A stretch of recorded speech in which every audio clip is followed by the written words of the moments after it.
musulman devrait-il s'appeler Zemmour? C'est le titre de cette émission. La structure de la valve du porc et de l'homme sont extrêmement proches. Si vous voulez vraiment détruire l'avenir d'un enfant, donnez-lui un téléphone. Le plus tôt possible.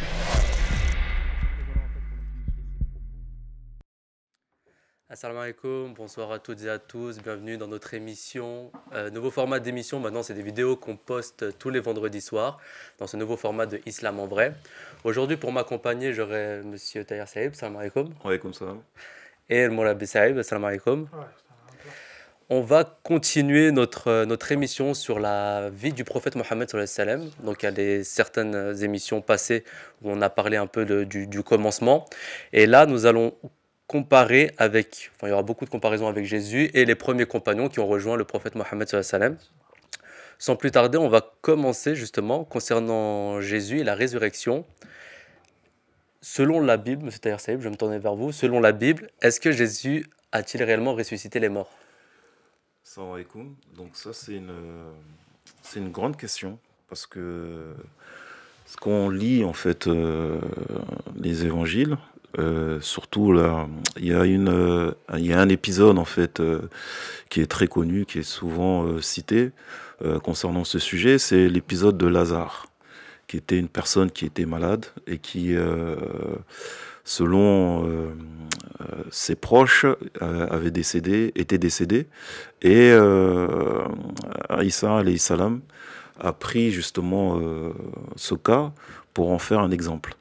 Donc quand on lit, on peut l'interpréter de cette manière-là, qu'il a vraiment ressuscité ce fameux Lazare.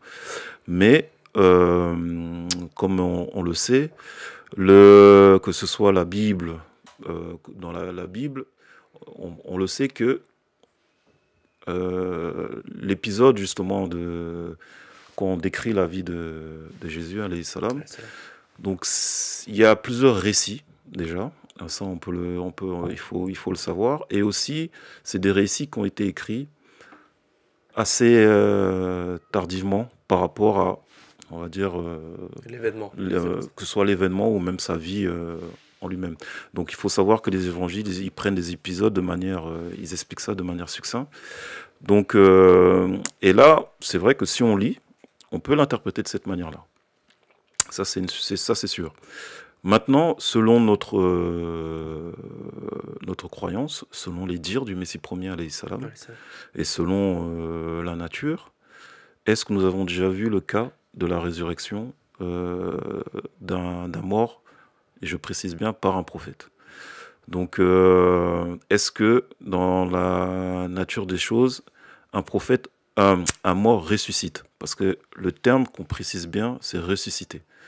Donc, on pourra expliquer qu'est-ce que la résurrection et qu'est-ce que la réanimation, qui sont deux choses différentes. Parce que la résurrection en lui-même, ça signifie, en fait, quand le corps qui est décédé entre dans un état, on va dire, différent, enveloppe, on va dire que l'esprit, l'âme, comment dire, prend la vie, mais avec un autre corps. Un corps qui peut être éthéré, qui peut être... Du moins, la résurrection, ça signifie revivre, mais pas dans un état que nous connaissons. Et le Coran, il est clair sur ça en disant, c'est ici que nous vivons, c'est ici que nous mourrons, et les morts ne reviennent pas. Donc, une fois que j'ai posé ça, ce cadre-là, est-ce que maintenant, nous l'interprétons de cette manière-là? Est-ce qu'il a vraiment ressuscité les morts tel que nous puissions le comprendre? Je sais que les musulmans, de manière générale, le comprennent de cette manière-là, c'est-à-dire quelqu'un qui est mort qui revient à la vie. Et les chrétiens, ils le comprennent comme ça, surtout si on cite ce passage-là. Mais on sait que le Coran, c'est le livre qui tranche, c'est le livre qui est hakam, donc qui est le critère sur lequel nous devons nous baser. La révélation divine de Dieu sur lequel nous nous basons. Et Allah, il est très clair dessus. Quelqu'un qui naît, il vit, il meurt, mais ne revient pas. Ça, c'est sa loi. Et maintenant, comment nous pouvons l'interpréter? On peut l'interpréter d'une manière où, effectivement, cette personne-là était malade. Elle était proche de la mort, dans un état qui était proche de la mort. Et ça,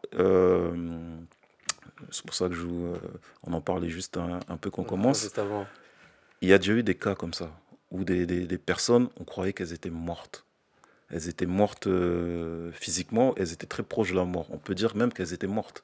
Mais pourtant, c'est des personnes qui étaient bien vivantes. Il y a même des personnes qui sont mortes parce qu'on croyait qu'ils étaient morts, alors qu'ils étaient bien vivants. Et ils étaient enterrés, ils étaient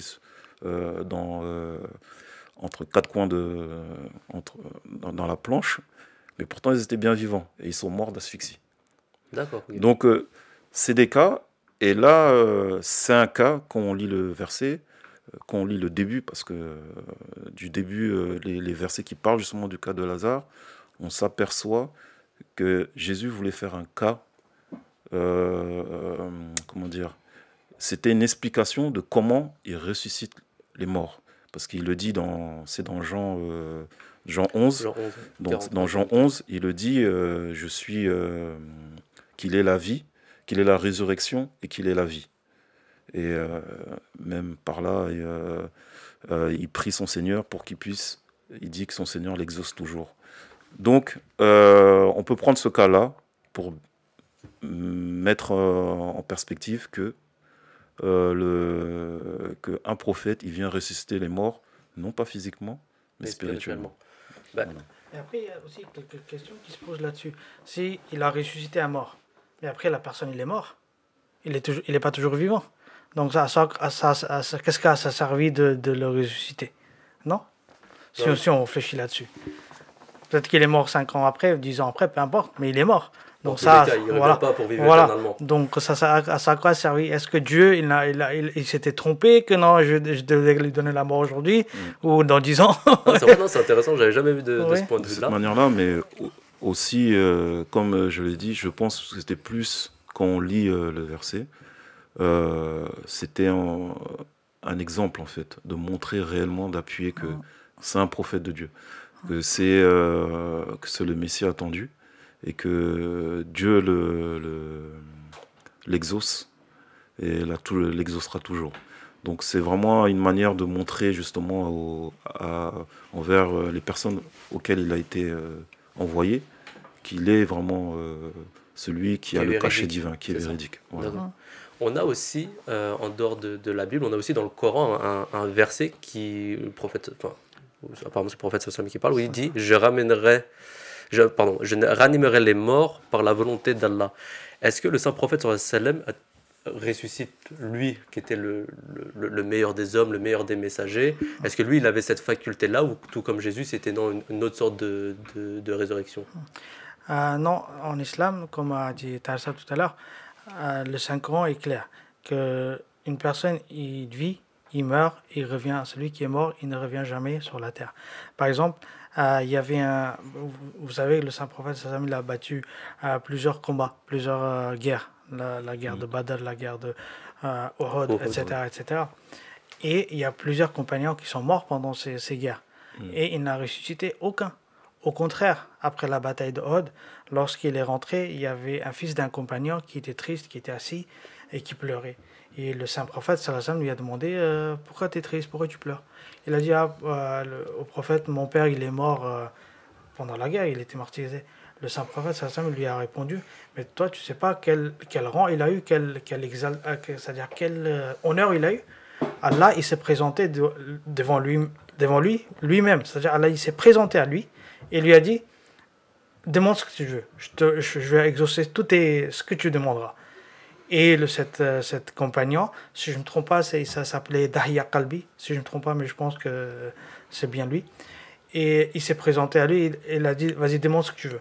Et qu'est-ce qu'il lui a dit? Le compagnon l'a dit au prophète, oh Allah, redonne-moi la vie, comme ça, afin que je puisse faire la guerre dans ta chemin et avoir martyrisé dans ta voie. Parce que j'ai eu tellement de plaisir de le faire. Mais Allah, qu'est-ce qu'il a dit? Elle a dit, si je n'aurais pas décrété sur moi-même que lorsqu'une personne il est mort, que je ne le renverrai pas sur la terre, je l'aurais fait. Donc cela montre clairement que Allah, c'est une chose qu'Allah il a décrété qu'il ne le fera pas, c'est de renvoyer une personne morte sur la terre. Donc, mais après, lorsqu'on parle de la résurrection du saint prophète, sallallahu alayhi wa sallam, ou la réanimation, etc., c'était, regardez, c'est quoi le travail d'un prophète?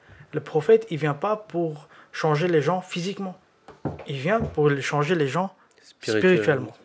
Ce qu'ont fait tous les prophètes avant le saint prophète, sallallahu alayhi wa sallam, et lui aussi, il a fait la même chose. Et on sait tous l'état de l'Arabie à l'époque du saint prophète, sallallahu alayhi wa sallam, lorsqu'il il est arrivé, dans quel état ils étaient.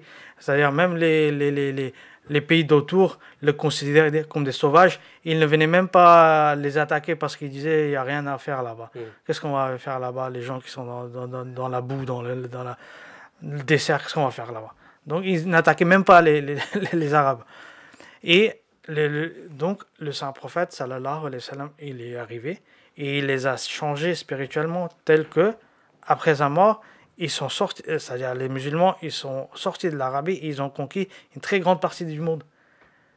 Mais pas parce qu'il les a appris de faire le combat ou il les a fait. Ils avaient une élévation spirituelle. Exactement. Et il leur a redonné force. Exactement. Bah, justement, je voulais revenir à ce que vous disiez sur en Arabie, justement, où on a un compagnon qui est très connu du prophète, c'est Omar ibn al-Khattab, qui n'était pas un des compagnons qui l'a suivi dès le début. J'aimerais justement qu'on s'arrête dessus et comment un ennemi mortel comme Omar ibn al-Khattab, qui était de base un ennemi mortel au prophète sallam, il est devenu un fidèle allié. D'accord, donc son histoire. Si on peut faire un bref résumé de son histoire. Qu'est-ce qu'il était un peu avant Omar ibn al-Khattab, avant de rejoindre le prophète sallam, et comment... Ben, comme vous l'avez dit, Sayyidina Omar, il était un ennemi de l'islam et du prophète sallallahu alayhi wa sallam. Donc il y a sa sœur qui avait accepté l'islam et lui, son but était de tuer carrément le saint prophète sallallahu alayhi wa sallam. Donc il est venu avec son épée. Il avait pris son épée pour pouvoir se débarrasser une fois pour toutes selon lui, cette personne qui nous gêne. Ouais, il était très attaché aux valeurs des donc parents. Très attaché aux valeurs de son clan, valeurs de sa tribu, etc. Et donc il voulait tuer le saint prophète sallallahu alayhi wa sallam, tout simplement, donc mettre un terme. Donc, je pense que pour lui c'était la seule solution, c'était de le tuer. Et par contre, en chemin, en allant pour tuer le saint prophète sallallahu alayhi wa sallam, il y a un homme il a croisé sur son chemin un homme qui lui a fait comprendre qu'avant d'aller tuer le prophète, va d'abord voir ta sœur en fait. À la maison. Ouais. Donc voilà, donc c'est d'abord balayer chez toi avant de balayer chez les autres. Donc il est venu voir sa sœur et je pense, si je ne me trompe pas, il a entendu il récitait le Coran. Et quand il est rentré, ils ont caché par peur justement, parce que c'était quelqu'un de très impressionnant. On dit qu'il était grand et aussi de très, on va dire, colérique à la base, au début. Et en plus, il avait l'épée dans la main. Il avait l'épée dans la main en plus de ça, voilà. Donc ça faisait, on va dire qu'il était effrayant. Quand on voyait Omar se balader avec son épée, c'était pas... Surtout donc. Et je pense, si je me trompe pas, qu'il avait donné un coup à sa sœur. Et qu'elle saignait et ça l'a touché. Et il a voulu savoir qu'est-ce qu'il lisait. Et c'est là que sa sœur lui a dit non, d'abord avant de lire, il faut faire les ablutions, etc. Et quand il a lu, là ça l'a touché. Mais il faut savoir sinon aussi, parce qu'on parle de résurrection des morts, et tout à l'heure j'ai pris le cas de la Bible dans Jean 11 où le prophète Isa alayhi salam, Jésus de manière commune qu'on appelle, il disait que Dieu les exauce toujours et il a prié Dieu. Et il faut savoir que pour Omar, le saint prophète sallallahu alayhi wa sallam avait prié aussi pour que Allah qui puisse accepter l'islam. Et c'était une prière du saint prophète sallallahu alayhi wa sallam. Et effectivement, donc on peut le voir que la manière dont ça s'est passé, justement, Omar, par la suite, a été touché par les versets du Saint-Coran qu'il a lus. Et par la suite, bon, je raccourcis vraiment, il a prêté allégeance au Saint-Prophète sallallahu alayhi wa sallam. Et là, on voit que c'est une des prières du Saint-Prophète sallallahu alayhi wa sallam qui a été exaucée.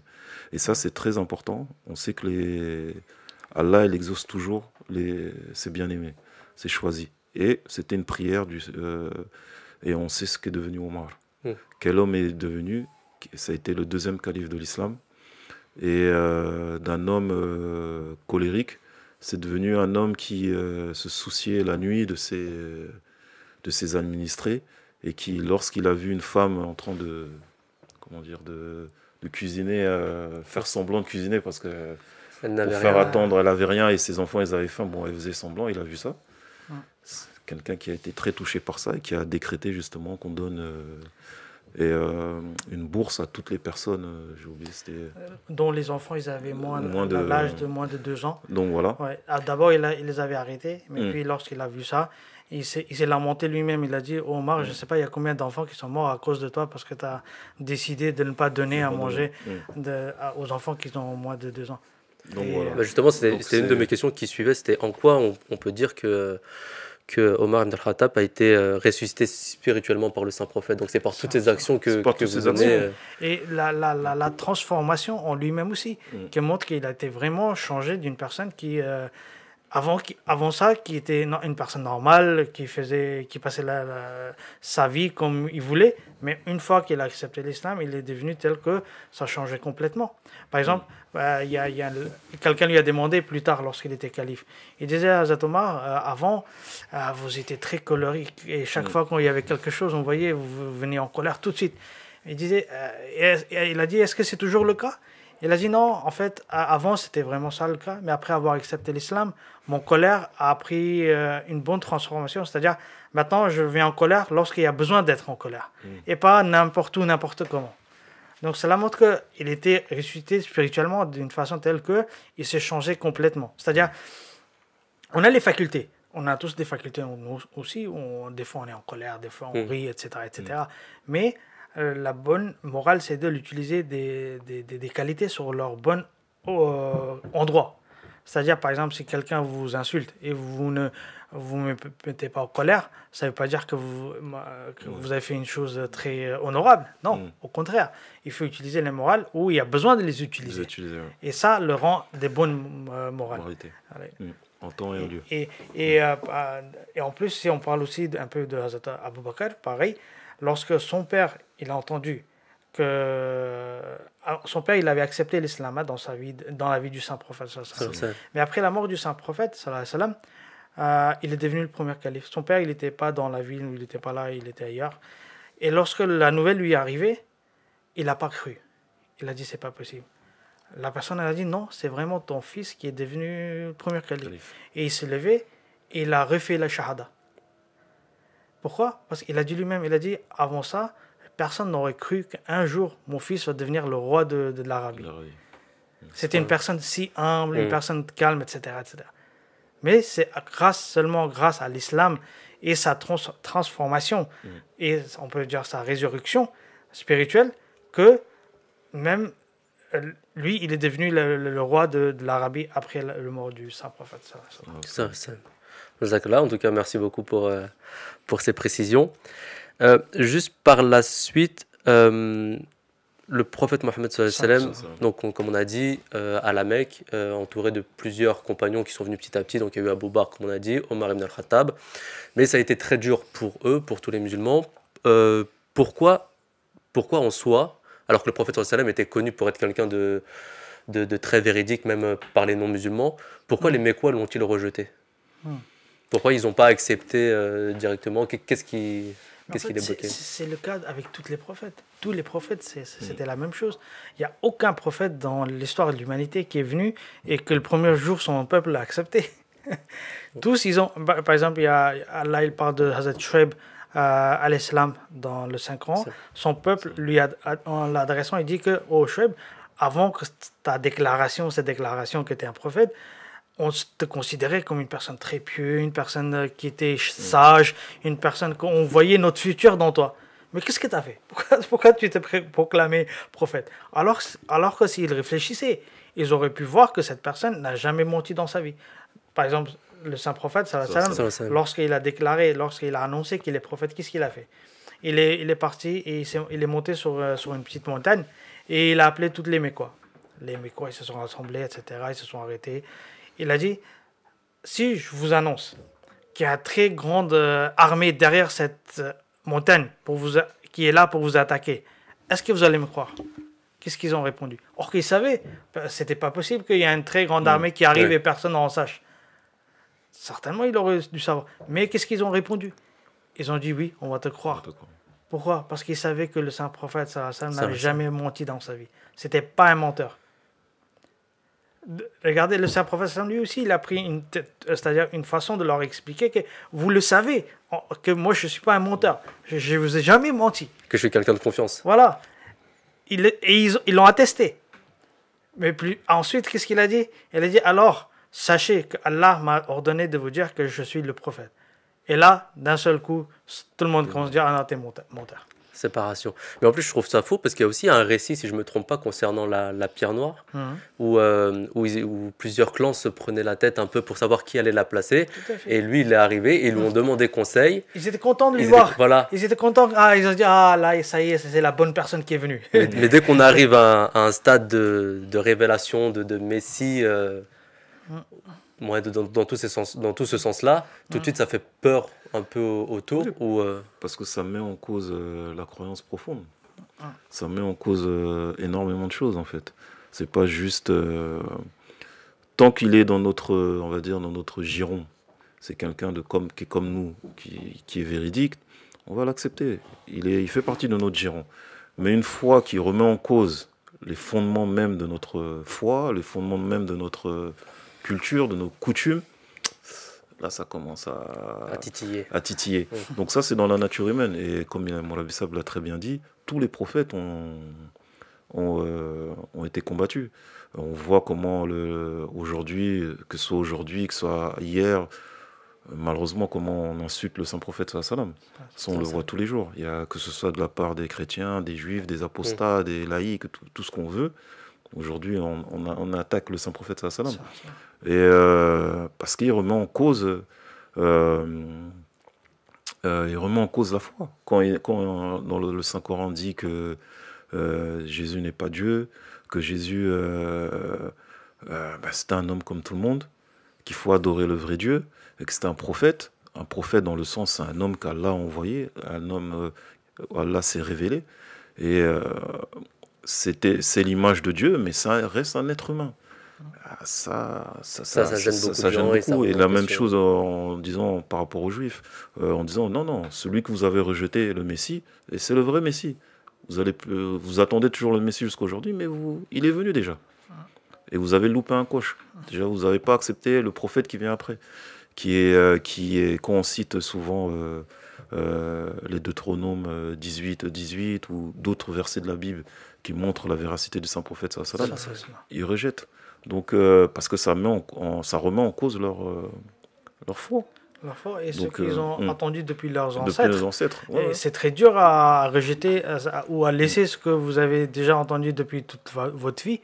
Parce qu'elle a dit dans le Saint-Coran aussi, que lorsque vous leur dites de ne pas faire une mauvaise chose, ils disent « Ah, non, mais nos parents, ils faisaient la même chose. » Mais le Coran dit « Si votre parents, ils étaient fous, est-ce que vous aussi, vous allez rester fous ?» Donc, en fait, c'est ça. Ces gens-là, les Mécois, pareil, ils ont vu leurs ancêtres que c'était des idolâtres. Ils ont dit, nous, on va faire la même chose. Or qu'ils savaient, c'est-à-dire ils croyaient que la Kaaba a été construite par Hazrat Ibrahim a.s. et Hazrat Ismaïl a.s. Et ceux deux-là, ils n'étaient pas des idolâtres. Ils ont mis aucun... Au contraire, Hazrat Ibrahim, dans son propre ville, il a cassé tous les idoles qui étaient dans le magasin de son oncle ou de la famille proche.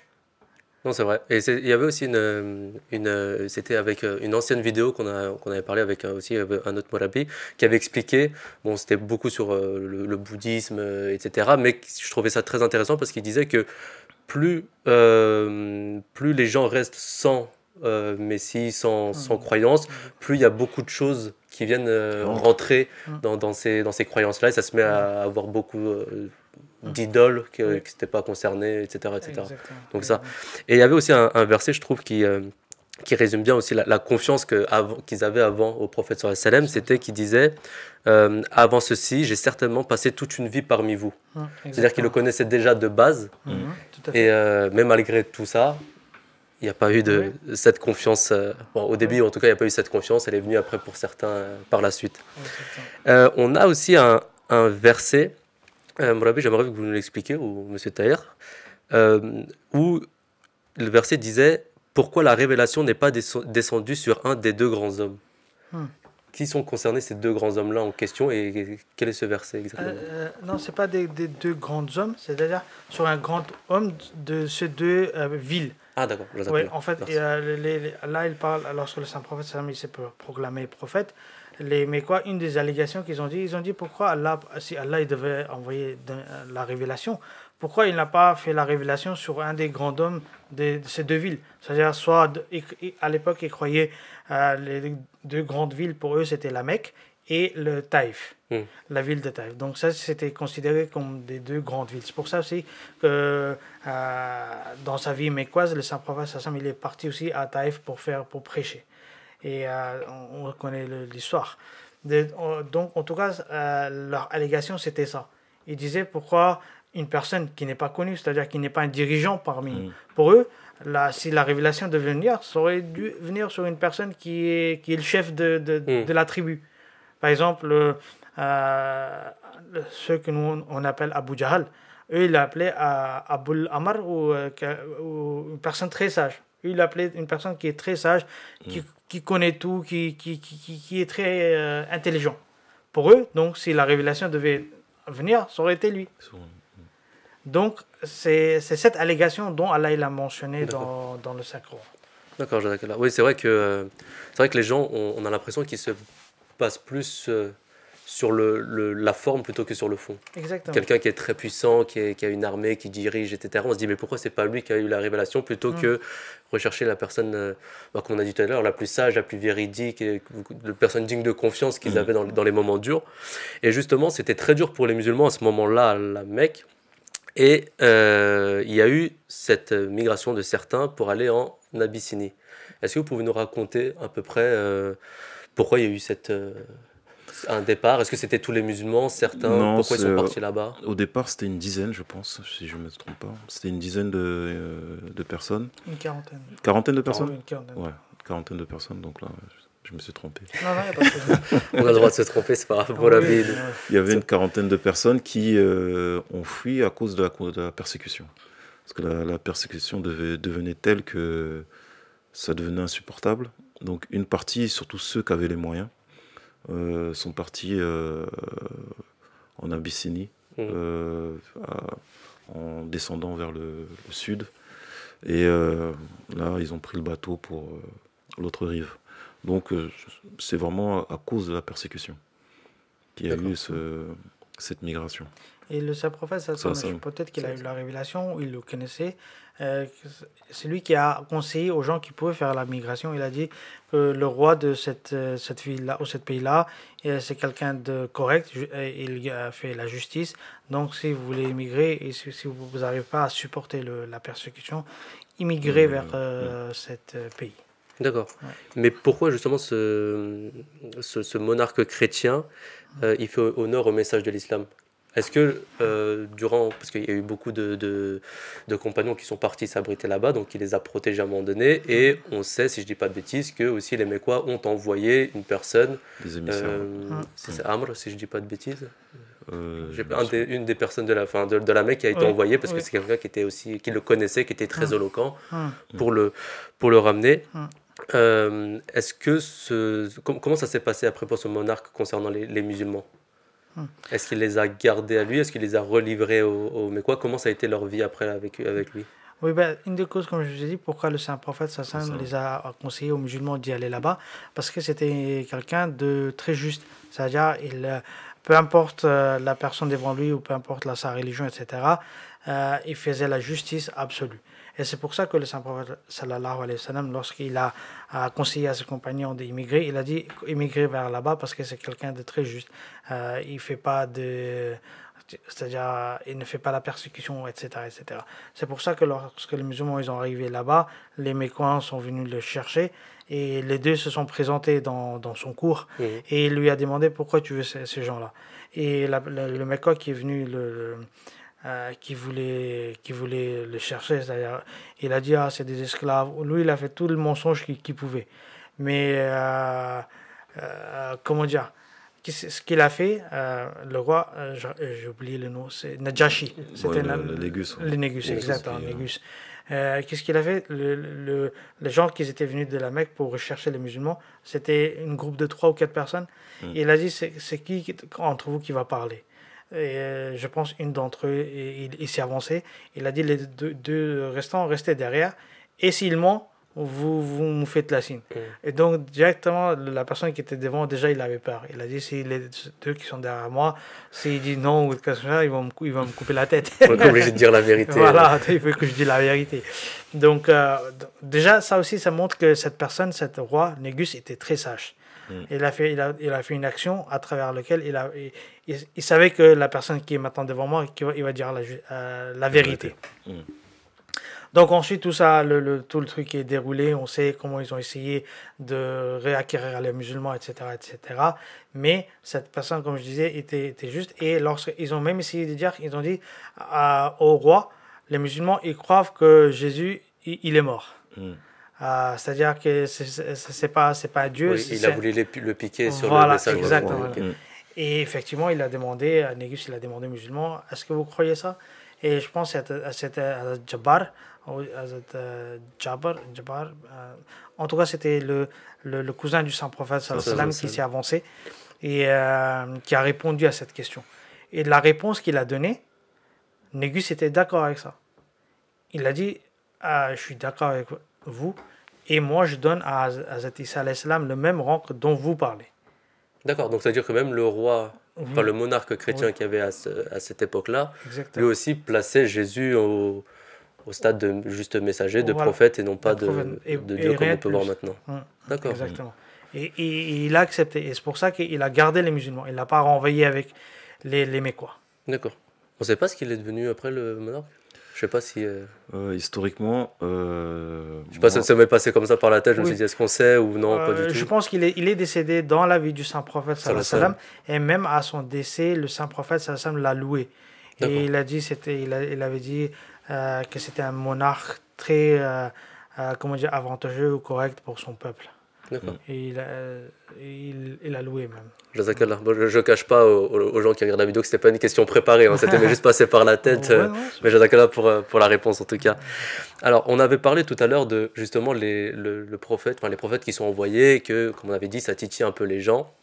Et on peut aussi des fois se demander si quelqu'un se proclame prophète, c'est peut-être parce qu'il cherche quelque chose derrière. Donc il y a une partie des Mécois qui sont partis, des partis musulmans qui sont partis en Abyssinie et le Saint-Prophète et d'autres personnes sont restés à la Mecque. Est-ce que ça gênait aussi les Mécois? Est-ce que le prophète sallallahu alayhi wa sallam, on peut dire que comment dire? Est-ce qu'on peut dire que, nous on sait que non, mais est-ce qu'il recherchait le pouvoir à travers ça? Non. Si on regarde le déroulement de sa vie, on lui a même proposé, justement, pour qu'il arrête de prêcher, on lui a proposé les richesses, tout ce qu'un homme désire, et le pouvoir. Pourtant, il y a un hadith qui est bien connu, il a dit, même si vous mettez le soleil et la lune sur mes mains, jamais il allait accepter ces choses-là et c'était l'envoyé de Dieu. Donc son but n'était pas de chercher le pouvoir. Il ne l'avait pas à la Mecque du tout, il n'avait aucun pouvoir et encore ils étaient très faibles. Et même après ça, il est parti à Médine, l'événement qu'on appelle l'Hégire. Donc il est parti à Médine et même là, à Médine, il ne cherchait pas le pouvoir il ne cherchait pas le pouvoir. C'est par sa justice, par sa bonté, par son équité, que tous ceux qui étaient à Médine, pardon, l'ont élu chef de Médine. Mais est-ce qu'il vivait comme un monarque, comme on voit dans un palais? Non. Il dormait toujours dans sa petite maison sur une natte tressée. Et donc, il n'y a jamais eu cette recherche du pouvoir. Au contraire, il y a toujours eu cette recherche d'appeler les gens à Dieu et à pouvoir se réformer. Et au contraire, il y a des récits dont les gens ils sont venus. Et par exemple, déjà, lorsque le saint prophète Sassam il est arrivé à Médine après l'émigration, les gens ils pensaient que c'était Hazrat Abou Bakr qui était le prophète parce qu'ils ne le connaissaient pas. Ils ne connaissaient pas le saint prophète. Et ils se tournaient vers Hazrat Abou Bakr et ils pensaient que c'était lui. C'est-à-dire qu'il était tellement humble, tellement une personne qui ne cherchait pas la grandeur, etc. Mais Hazrat Abou Bakr, il a compris que les gens ils se trompent. Il s'est levé, il a pris une drap pour faire les gens reconnaissent il a bloqué le soleil un peu pour faire l'ombre sur le saint prophète Sassam. Et les gens ils ont compris, ah non, c'est trop. Mais justement, ça me rappelle aussi un récit ça revient sur Omar ibn al-Khattab, quand il était calife. Il y avait un roi qui désirait le rencontrer, ou un général, quelqu'un de très important qui désirait le rencontrer. Donc il est venu jusqu'à où il était Omar ibn al-Khattab et ils lui ont dit où est votre chef en fait, puisque l'armée musulmane avait envahi. Et ils l'ont montré du doigt, je crois, il est là-bas. Et en fait, il était dans des habits complètement simples. Il dormait même le sol dans la mosquée. Et même lui était très surpris qu'une personne aussi, on va dire, puissante qui avait. Que lui était aussi simple que ça. Oui, et une autre récit, c'était avec le saint prophète Sassam, que c'était soit une captive de guerre qu'on a amené, ou c'était un représentant d'un peuple qui est venu voir le saint prophète Sassam et il tremblait. C'est-à-dire il était inquiet que voilà, je ne sais pas qu'est-ce qui va se passer avec moi. Et lorsque le saint prophète Sassam lui a vu, il a dit pourquoi tu as peur? N'aie pas peur, je suis un être humain comme toi, enfant d'une femme. Donc, ce qui montre avec ses propres paroles, c'est qu'il montrait que je ne suis pas quelqu'un qui cherche le pouvoir, qui veut être tyrannique ou qui veut faire je ne sais pas quoi aux gens. Non, il restait toujours humble et très humble. Justement, donc on lui a proposé beaucoup de choses au prophète sallallahu alayhi wa sallam, donc il a toujours refusé parce que le message de Dieu était beaucoup plus important. Et toutes les personnes qui étaient avec lui, justement, ont subi pas mal de choses. Et justement, je voulais voir avec vous, désolé, parce que je ressortais la question, je me suis un petit peu perdu. Voilà, comment les musulmans, ils se comportaient à cette époque-là, à la Mecque, avec toutes les persécutions qu'ils avaient, comment ils réagissaient? Est-ce qu'ils étaient de manière violente ou... Vous savez déjà, la religion d'islam, le mot islam en soi veut dire la paix. C'est-à-dire, l'objectif des musulmans ou d'islam, c'était pas de créer la désordre ou créer la guerre entre deux peuples. Au contraire, c'était pour réformer, comme on a parlé tout à l'heure, ressusciter les gens spirituellement. Donc, à l'époque lorsque les musulmans ils ont commencé, et l'islam a commencé au début, et lorsque les musulmans étaient à la Mecque, le saint prophète sallallahu alayhi wa sallam les a ordonnés, parce qu'Allah lui avait ordonné de dire aux musulmans de montrer la patience, et de faire surtout la patience et de ne pas riposter, afin que les choses ne deviennent pas plus dures. C'est pour ça d'ailleurs que les musulmans ils sont partis en Abyssinie, parce que ils n'arrivaient plus à supporter la persécution des Mécois. Par exemple, on connaît l'histoire de Hazrat Bilal, comment il était traité. On connaît libéré par Abou Bakr, je crois. C'est qu'il avait payé, exactement. On connaît l'histoire de Hazrat Ammar et ses parents qui ont été martyrisés en pleine journée parce qu'ils avaient accepté l'islam, etc., etc. C'est-à-dire, tous les gens, même le saint prophète, il subissait la persécution, mais il ne montrait aucune réaction. Au contraire, il disait de montrer la patience.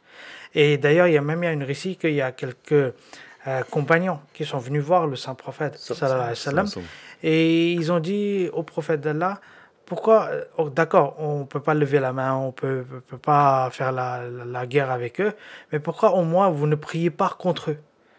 Priez pour qu'Allah les détruise, ces gens-là. Et le saint prophète, sallallahu alayhi wa sallam, il était allongé. Et lorsqu'ils ont dit ça, il s'est remis droit.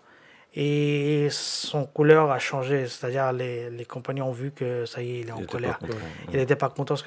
Et il a dit que, vous savez, avant vous, il y avait des gens. Et lorsqu'ils n'ont pas laissé leur foi, les gens l'ont persécuté tellement qu'ils creusaient un trou, ils mettaient ces personnes dans le trou, ils prenaient un scie, ils le coupaient en deux. Mais malgré cela, ils n'ont pas renoncé à leur foi. Et des fois, donc il a donné un autre exemple, ils prenaient une peigne, ils enlevaient tout la chair avec cette peine c'est-à-dire tellement de souffrance et de persécution qui fait que... Mais malgré cela, ils n'ont jamais renoncé à leur foi. Mais vous êtes en train de montrer l'impatience. Non, il faut rester patient. C'est-à-dire, c'était à tel point que le saint prophète sallallahu alayhi wa sallam leur enseignait de montrer la patience. Mais une fois que... Ils obéissaient vraiment, quoi. C'est-à-dire, ils ont dépassé toutes les limites. Même, vous savez, ils avaient décidé de tuer même le saint prophète sallallahu alayhi wa sallam. Lorsqu'ils ont dépassé toutes les limites et le message a été passé, Allah les a ordonné de faire la migration vers Médine. Et une fois qu'ils étaient à Médine, là, encore, les Mécois, ils ne voulaient pas le laisser en tranquille. Or qu'ils étaient au dehors, ils étaient 3-4 jours de voyage. C'est-à-dire qu'ils vous font rien. Pourquoi? Et là, lorsqu'ils ont attaqué, là, Allah a laissé, ou Allah a, autorisé les musulmans à se défendre. Parce que regardez, déjà, c'est lorsqu'on voit la différence dans les nombres des musulmans et les non-musulmans. Déjà, on ne peut pas dire qu'ils voulaient les attaquer. Oui. Ça aurait été un fou qui aurait pu dire que moi, je vais avec 300 personnes, je vais aller tuer 2500 personnes. Ça n'aurait été pas possible. Donc là aussi, ça montre clairement que là, même après toute cette persécution, ce qu'Allah a autorisé, c'était encore juste la défense et pas plus. Pas plus, jazakallah, merci beaucoup. Et justement, si on faisait le parallèle avec les autres prophètes qui ont subi aussi des persécutions, je suppose que Isa alayhi salam, Jésus aussi en a subi. Comment les compagnons de Jésus alayhi salam, eux, ils ont réagi face à la persécution? Donc les compagnons de Isa alayhi salam, donc il y a plusieurs récits à ce sujet qui ont, je dis bien d'après la Bible, hein, parce que dans le Coran c'est tout à fait autre. Mais si on compare au récit biblique, on voit que lorsque lui s'est fait arrêter, il y en a qui sont partis, il y en a un même qui l'a renié, et qui l'a complètement renié, et en disant qu'il ne le connaît pas, et d'autres se sont dispersés. Donc on voit que selon en tout cas la Bible, il n'y a pas eu cet attachement comme on a pu le voir avec les compagnons du saint prophète. Mais le Coran, qui est le livre qui, comme je le disais tantôt, qui tranche, qui rétablit ce qui doit être rétabli, au contraire, il y a un terme qui est utilisé et que dans notre organisation aussi on utilise, c'est le terme Ansarullah. Et ce qui signifie les aides d'Allah. Et on peut, en lisant justement ce verset, on en conclut que ils ne l'ont jamais abandonné et qu'ils étaient ses aides en fait. Donc selon le récit biblique, on voit tout le contraire de la vie si on compare avec les compagnons du saint prophète sallam. Mais selon le Coran, qui rétablit la vérité, c'était les aides d'Allah. D'accord. On a parlé pour son prophète, pardon, excusez-moi. Oui, merci de la précision. On a parlé justement des persécutions des musulmans qu'ils avaient eues. Est-ce que le prophète sallallahu alayhi wa sallam, lui-même personnellement, il a eu des persécutions qui l'ont atteint lui? Et comment un peu ses compagnons, parce qu'on a parlé des compagnons qui eux ils ont été persécutés, mais quand le prophète sallallahu alayhi wa sallam, lui, il a été, est-ce qu'il déjà il a été persécuté lui personnellement? Et comment ils ont réagi justement les compagnons qui étaient avec lui? Oui, comme j'ai dit tout à l'heure, que les compagnons lui-même et tout le monde, tous les musulmans ont été persécutés, même peu importe s'ils étaient esclaves ou pas esclaves, tout le monde a été persécuté au cours de la vie de la Mecque. Mais même après, hein, ils n'étaient pas laissés tranquilles. Même après, ils ont passer une vie très, très dure, en des difficultés. Même lorsqu'ils étaient à la Mecque, par exemple, une fois ce qui est arrivé, le saint prophète Sassam était dans la cour de la Kaaba. Et il priait. Et un des Mécois s'est levé et il a pris les intestins et tous les trucs de l'intérieur du ventre d'un chameau. Et lorsqu'il était, le saint prophète, sallallahu alayhi wa sallam, était dans la prosternation, il l'a mis sur sa tête, sur lui. D'accord. Et à cause duquel il ne pouvait pas bouger. Et toutes ces choses ensemble sont très lourdes. Et lorsque Hazrat Fatima ou Hazrat Abu Bakr l'ont su, ils sont venus en courant et ils l'ont enlevé. Et Hazrat Abu Bakr leur a dit, pourquoi persécutez-vous une personne? Est-ce que vous voulez tuer pas seulement parce qu'il vous dit que Allah est votre Dieu? Donc il y avait aussi une persécution très sévère vers le saint prophète. On a tous entendu de la femme qui jetait les ordures sur le saint prophète lorsqu'il passait, il traversait à côté de sa maison. Ses voisins, ses propres voisins, jetaient des ordures dans sa maison. Il ne s'était pas inquiété, justement, concernant cette femme, il ne s'était pas inquiété le jour où il n'y en avait pas, justement? C'était avec la femme. Ah, c'est avec la femme, c'est ça. La femme, c'est-à-dire la vieille dame qui jetait des ordures sur lui chaque fois qu'il passait. Et un jour, il est passé, elle n'a pas jeté des ordures. Il était inquiet. Je pense que c'était au bout du deuxième ou troisième jour qu'il a dit je vais inquiéter, c'est-à-dire je vais aller voir ce qui se passe. Et lorsqu'il est rentré, il a vu que la dame était très malade, etc. Et au lieu de se fâcher contre elle, de dire des mots là, parce qu'il avait l'opportunité, elle était malade, elle était allongée, elle ne pouvait rien faire, il aurait pu faire ce qu'il voulait. Mais au contraire, ce qu'il a fait, il s'est occupé d'elle. Et il a donné à manger, il s'en occupé. Et lorsqu'elle est devenue, elle a réacquis la santé, elle s'est transformée. Parce qu'elle a accepté l'islam. Parce qu'elle a vu que les choses qu'il dit, ce sont vraiment ces choses-là dont on a besoin. Elle était ressuscitée. Elle était ressuscitée, exactement. Parce qu'elle a franchi la mort. Elle s'est ressuscitée, exactement. C'est vrai, merci beaucoup. Et justement, après, il y a une étape importante du prophète sallallahu alayhi wa sallam, c'est le moment de la hijra, si je ne dis pas de bêtises. Pourquoi il l'a fait, justement? C'était l'ordre d'Allah, en fait. L'ordre d'Allah, donc, comme on l'a dit depuis, hein, donc c'est les persécutions, donc le rejet violent du moins des chefs mécois. Et donc Allah aussi, il voulait le tuer. Ils avaient comploté pour pouvoir l'exécuter. Et à partir de là, sous révélation divine, il est parti vers la Médine, la ville de Médine, où il y avait aussi des personnes qui l'avaient accepté. D'accord. Et c'est un coutume aussi des prophètes. Je pense que c'est Jésus qui dit lui-même que les prophètes ne sont pas rejetés que dans leur propre ville ou dans leur propre pays. C'est-à-dire qu'un prophète, lorsqu'il est envoyé, c'est son propre peuple qui le rejette tout de suite, en premier. Et c'est un coutume des prophètes qu'ils ont tous aimé. Hazrat Ibrahim, il a immigré. Hazrat Ismaïl, il a fait l'immigration. Hazrat Youssef, il est parti loin de ses parents. Hazrat Nour, il a fait l'immigration parce que comme il y a eu le déluge, le tempête, etc. Donc tous les prophètes dont vous voyez dans le Saint-Coran, Hazrat Lut, peu importe ce que vous voulez, tous ont fait de l'immigration. C'est-à-dire c'est une coutume d'Allah qui est attachée avec tous les prophètes. Et le Saint-Prophète, sallallahu alayhi wa sallam, lui aussi, pareil, selon les ordres divins, il a vu des rêves, il a eu la révélation.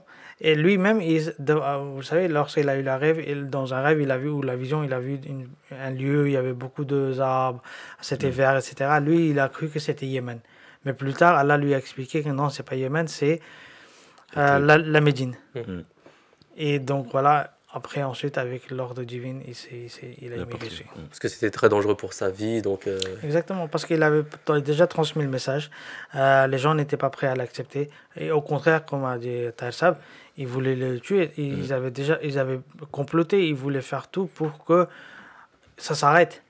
Et donc là, c'était l'heure de partir. Donc il part avec le compagnon Abou Bakr, si je ne dis pas de bêtises. Oui. Ils partent. Les Mécois ne veulent pas le laisser tranquille, on le sait. Donc même quand les musulmans veulent se cacher en Abyssinie, ils vont quand même les chercher. Quand ils partent à certains endroits, donc les Mécois, ils veulent quand même les ramener chez eux. Et on a cette fameuse histoire où, quand ils étaient poursuivis par les Mécois avec Abou Bakr, ils vont se cacher dans cette fameuse grotte où il y a l'araignée qui fait une toile pour si je dis pas de bêtises, quand ils arrivent, donc ils voient qu'il y a déjà une toile d'araignée, donc ça veut dire que personne n'est passé par là. C'était le message. Et là, il y a deux protections qui s'opposent entre les prophètes. C'est-à-dire qu'on a d'un côté le prophète Mohammed sallallahu alayhi wa sallam qui a été protégé, Dieu a fait en sorte qu'une araignée tisse sa toile, et d'un autre côté on a l'opposition avec Jésus alayhi salam qui lui a été protégé contre toutes les persécutions en étant élevé au ciel. Sauf que pour nous on sait que le prophète sallallahu alayhi wa sallam est plus, on va dire, est un prophète, j'allais dire, plus important que Isa alayhi salam. Pourquoi il y a cette distinction-là? Et là, je sens qu'il y a beaucoup de personnes qui nous regardent, ça ne va pas plaire musulmans comme chrétiens. Pourquoi il y a cette différence-là entre une protection par une araignée et une protection avec une élévation au ciel? Si on peut expliquer, pour ceux qui connaissent un peu notre point de vue, ils le savent. Si d'autres personnes nous rejoignent, si on peut expliquer pourquoi l'élévation au ciel, on n'est pas vraiment d'accord, et pourquoi cette protection de l'araignée, justement. D'ailleurs, il faut, je pense, poser cette question aux autres musulmans. Pourquoi vous dites que Hazrat Isa s'est levé au ciel, or que le saint prophète sallam, il est resté là, mais malgré cela, Allah il l'a protégé. Lorsqu'Allah voulait le protéger, il l'a protégé à travers un araignée, mais ils disent non, Isa il ne pouvait pas protéger, donc il fallait qu'il l'enlève. Non, mais c'est, comme Moulay Sab le dit très bien, en fait, c'est une croyance qui a été, malheureusement, qui est rentrée dans le monde musulman par des convertis. Des convertis qui avaient cette croyance-là.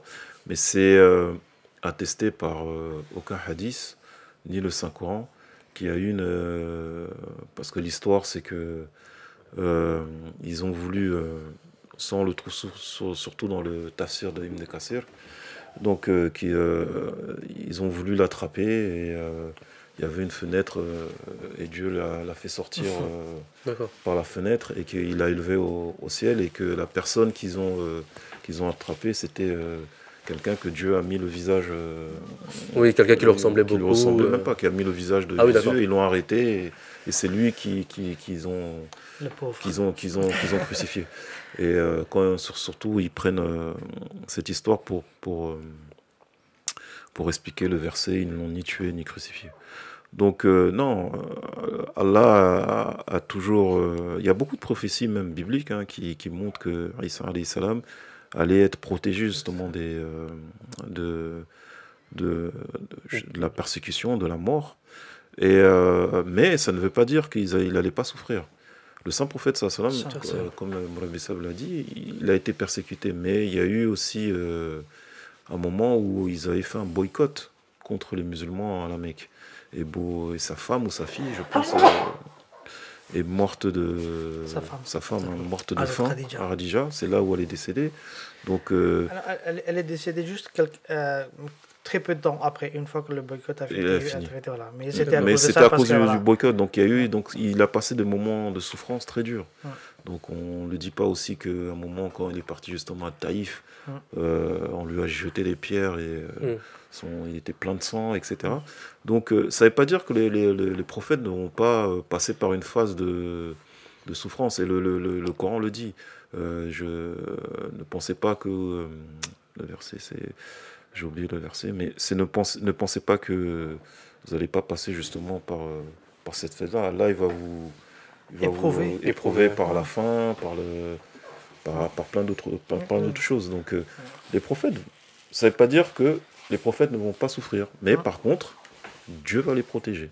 Exactement. Et le but pour lequel les ennemis mettent tout en œuvre pour pouvoir les éradiquer, ça ne va pas marcher. Ça ne marchera pas, mais ça ne veut pas dire qu'il ne va pas souffrir. Mais comme ce qu'a dit Taïssa, effectivement, regardez, la personne, tous les musulmans, ils sont d'accord qu'on croit que le saint prophète sallallahu alayhi wa sallam était plus noble par rapport à Hazrat Isa alayhi salam. Mais leur croyance est complètement différente. Ils donnent à Hazrat Isa alayhi salam plus de valeur que le saint prophète sallallahu alayhi wa sallam. Ils disent que Hazrat Isa, il n'a même pas subi moindre de persécutions, il n'a pas été touché par personne. Lorsqu'il voulait le crucifier, ça y est, là, il a fait envoler Rafa et il est monté au ciel, et quelqu'un d'autre s'est fait crucifier. Or que le saint prophète sallallahu alayhi wa sallam, regardez, il a subi toutes les sortes toutes les épreuves, toutes les douleurs, toutes les souffrances du monde possible. Sa femme, elle est décédée. Ses parents, ils sont décédés lorsqu'il était très petit. Ses proches parents sont décédés. Ses enfants, sa femme, son oncle, Hazrat Hamza, qui est décédé dans la bataille de Uhud. Qui a été mutilé aussi. Hein. Exactement, et à cause de On ça... ne spoil pas, ça va être les prochaines émissions sur les d'accord. batailles, etc. Ça sera pour plus tard. D'accord. Mais et après, même lui, il se fait blesser pendant la balade. Il a perdu même des dents. Et aussi Voilà, le casque qui s'est enfoncé dans son visage, à cause duquel il a perdu les dents. Le saint prophète, lui, il subit toutes les épreuves, toutes les souffrances. Mais Dieu mais Dieu il ne le soulève pas au ciel. Mais Isa l'Islam, Allah il est tellement amoureux de lui, il aime tellement qu'il ne même pas une mouche le toucher. C'est quelque chose que les musulmans eux-mêmes, ils donnent un couteau dans les mains des chrétiens pour dire vas-y, enfonce-le. En plus, c'était un sujet aussi de pas mal d'émissions qu'on a déjà faites sur cette chaîne où justement on disait que c'était aussi un des arguments que les chrétiens avaient contre les musulmans, justement sur le fait que Jésus a été élevé et pas le prophète Mohammed sallallahu alayhi wa sallam, donc d'où après la venue de l'imam Mahdi que nous on dit alayhi salam. Donc tout ça, je vous invite à regarder les autres émissions où on traite justement de ce sujet-là, qui sont très intéressants. On arrive au terme de cette émission. Donc je vous remercie M. Tahir Saïb et Mourabi Saïb.